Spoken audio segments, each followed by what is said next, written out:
Hi, this is Sage Eric of Sage Enchantment. Ngayon naman, pag-usapan natin ang cilantro, culantro,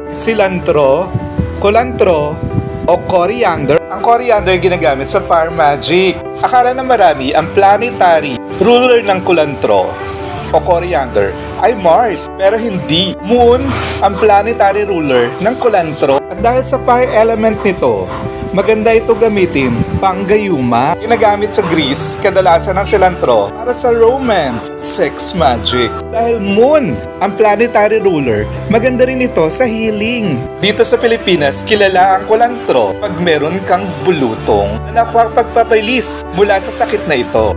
Dahil sa seduction, elements and property nito, madali mong papasunod ang iyong kalaguyo. Nasundin ang lahat ng gusto mo at ipapagawa sa kanya. At tinagurian itong isang controlling oil.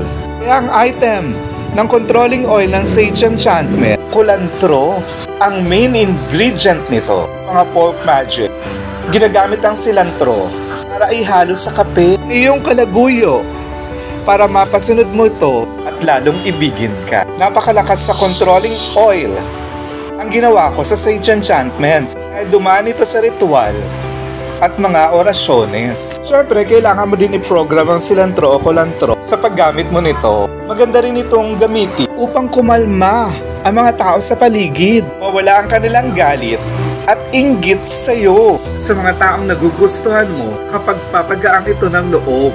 Dahil nakokontrol mo nga ang mga sitwasyon. Rin ito sa mga pambulang ingredient na pwede mong gamit para magbago ang isip ng iba. If you have questions, please let me know. Available ang controlling oil sa lahat ng Sage Enchantment shops. Please let me know if you are interested. Maraming salamat po.